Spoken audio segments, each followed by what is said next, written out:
नमस्कार, मैं दिलीप बिदावत कुर्जा मरुभूमि के प्रति प्रेम यूट्यूब चैनल पर आपका एक बार फिर स्वागत है। मरुधरा में जीवन का विकास एवं विस्तार की इस कड़ी में हम बात करेंगे मरुमंथन की। स्वर्ण नगरी जैसलमेर की धरा पर मरुमंथन का होना अपने आप में खास हो गया। आयोजकों ने वैचारिक मंथन के अनुरूप आयोजन स्थल को सजाने संवारने में जी जान एक कर दी। मरुस्थल में समुदायों के सशक्तिकरण में अपना सर्वस्व न्योछावर करने वाले श्री अरविंद ओझा जी की जयंती पर शुरू हुई मरुमंथन प्रक्रिया का यह तीसरा संस्करण था। शिक्षाविद सुश्री सुशीला जी ओझा ने मरुमंथन की थीम एवं उद्देश्य को स्पष्ट करते हुए बताया कि यह वर्ष अंतर्राष्ट्रीय ऊंट वर्ष के रूप में मनाया जा रहा है। इस वर्ष मरुमंथन की थीम पशुपालकों के जीवन पर केंद्रित है।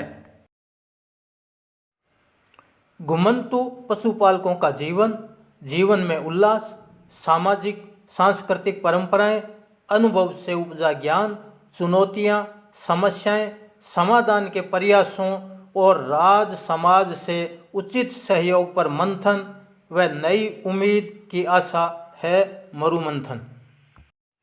मरुधरा में मानव जीवन की शुरुआत पशुपालन आधारित आजीविका से हुई थी। कृषि को केवल खाद्य सुरक्षा के रूप में अपनाया गया था। आवागमन, परिवहन तथा जीवन के हर एक आयाम में ऊंट मित्र की तरह साथ रहा तो भेड़ बकरियों ने आर्थिक संबल तथा अकाल जैसी आपदा से मुकाबला करने की क्षमता प्रदान की। इतना ही नहीं, घुमंतु नेचर के इन पशुओं ने देश की अर्थव्यवस्था के साथ साथ थार मरुस्थल के पारिस्थितिकी तंत्र निर्माण में महत्वपूर्ण योगदान दिया। डेजर्ट रिसोर्स सेंटर के मार्गदर्शक अंशुल जी ओझा ने बताया कि मरुमंथन का आयोजन डेजर्ट रिसोर्स सेंटर के नेतृत्व एवं मार्गदर्शन में उन्नति FES उर्मूल सीमांत सेल्को की सहभागिता से संपन्न हुआ।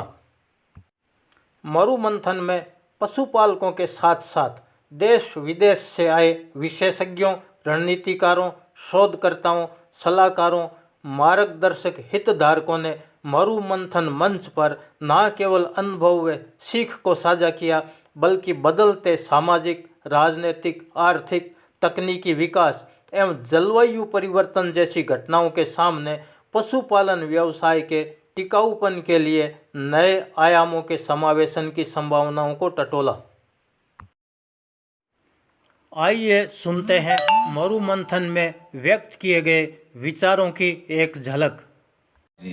वर्तमान में हम इस वैश्विक कृषि खाद्य प्रणाली की चुनौती का सामना कर रहे हैं, जैसा आपको पता होगा, जैसे कि भूख, कुपोषण, साथ ही जलवायु परिवर्तन और प्राकृतिक संसाधनों की कमी और एक बाउंड्री से दूसरे ट्रांसबाउंड्री और उभरती हुई पशु रोगों के जोखिमों से भी खतरे हम देख रहे हैं। Also camels have a और उसमें पशु रोगों में हमारे कैमल भी आ जाते हैं, हमारे ऊंट भी आ जाते हैं। so we have to be very observed. इसलिए हमें उसके लिए बहुत ही चिंता व्यक्त करनी चाहिए। FAO's primary mandate is transform agri-food systems. FAO का प्राथमिक जनादेश कृषि खाद्य प्रणालियों को परिवर्तित करना है। आयोजन स्थल पर सजी प्रदर्शनी यहाँ पधारे लोगों के आकर्षण का केंद्र रही। उन्नति राजस्थान के मुख्य कार्यकारी अधिकारी सुश्री स्वप्नी शाह ने मरुधरा में जल सहेली संगठनों एवं ग्राम पंचायत की सहभागिता से पारंपरिक जल स्रोतों के जीर्णोद्धार एवं प्रबंधन के अनुभवों को साझा किया। सिक्योरिटी, पानी का ये एक बड़ा मुद्दा है, तो किसी न किसी तरह से जुड़े ही हुए थे इससे।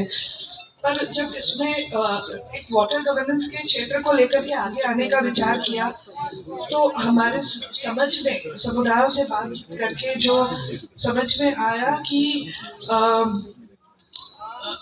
यदि मैं उसको एक प्रॉब्लम स्टेटमेंट की तरह कहूँ तो यहाँ पे ही है जो हमारे सामलात अभी तक बचे हुए हैं। जल सहेलियों पशुपालकों ने अपने अनुभवों, समस्याओं एवं समाधान के प्रयासों को सामने रखा। सामलात संसाधनों के संरक्षण के लिए संगठित रहने की बात कही। मीटिंग बनाई मौसम जल सहेली और मीटिंग करी जना है संभाल लुगाया पे भाई तालाब तो खोलना चाहिए, पशु तेरा मरे, गोनो बकरी तेरा मरे, लुगाया तेरा मरे तो पानी के आगे समस्या है बड़ा तो उनमें ठेकेदार जन मालिक बन गया। मालिक बनने तो मेरी गांव की बहनों, मेरे गांव का पूरे एक मैंने मुद्दा उठाया, मुद्दा उठाने से आगे बढ़ाया। ग्राम पंचायत दूधा बेरा के सरपंच श्री खेमाराम जोया ने चारागाह विकसित करने के अनुभव बताते हुए सामलात संसाधनों के संरक्षण, विकास एवं प्रबंधन में ग्राम पंचायतों की भूमिका को महत्वपूर्ण बताया। प्रयास किया अभी सामलात को कुछ हालांकि अंग्रेजी बबूल ज्यादा है तो पूरा डेवलप नहीं कर पाया मैं, लेकिन एक प्रयास किया कि कम से कम 5-6 बिंगों में मतलब वो डेवलप हो ताकि अदर लोग कैसे देखें। तो ब्लॉक में नरेगा से हमने चारागाह विकास समिति का एक तो पहले एपीएस के मार्फत हमने एक कमेटी का गठन किया। जैसलमेर ओरण बचाओ टीम के संरक्षक श्री सुमेर सिंह सावता ने मरुदरा के चारागाहों को बचाने पर जोर दिया। वैज्ञानिक और एक्सपर्ट बैठे हैं तो हम ये 2024 में इस कैमल के ऊपर कुछ इसको जो बचाने की प्रयास है वो जरूर करें, क्योंकि इसको अभी भी विलुप्ति के कगार पे हो रहा है। इसको राज्य पशु घोषित तो कर दिया है, लेकिन इसके नियम इतने कठोर है कि पशुपालक उसको बेच नहीं सकता है, आउट ऑफ स्टेट नहीं जाने देते हैं, कहीं ले जा नहीं सकते हैं कहीं। और इनके जो चारागाह है, जैसे अभी ओरण के ऊपर हमारा मेन मुद्दा है कि जब ऊंट पालेंगे तो उनको रखेंगे कहाँ।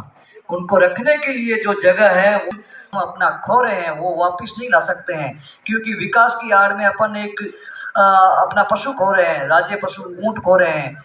और यहाँ जिस ओरणों के अंदर जो विकास हो रहा है वो विकास क्या है, सोलर प्रोजेक्ट आए हैं, विंड आए हैं। हाँ, बिजली जरूरी है, लेकिन बिजली को लगाने के लिए और भी कई तरीके हैं, वैज्ञानिक के तरीकों से ढूंढना भी चाहिए उनको।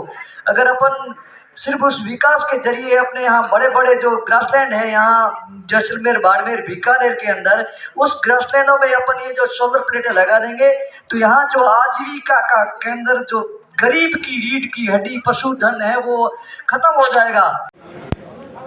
थार मरुस्थल के जीवन, पशुपालन, जैव विविधता, पर्यावरण, पारिस्थितिक संतुलन एवं इन सब के लिए ओरण, गोचर, चारागाहों, पारंपरिक जल स्रोतों के संरक्षण को लेकर हुआ 2 दिवसीय मरुमंथन थार वासिंदों के भविष्य में उम्मीद की नई किरण साबित होगा।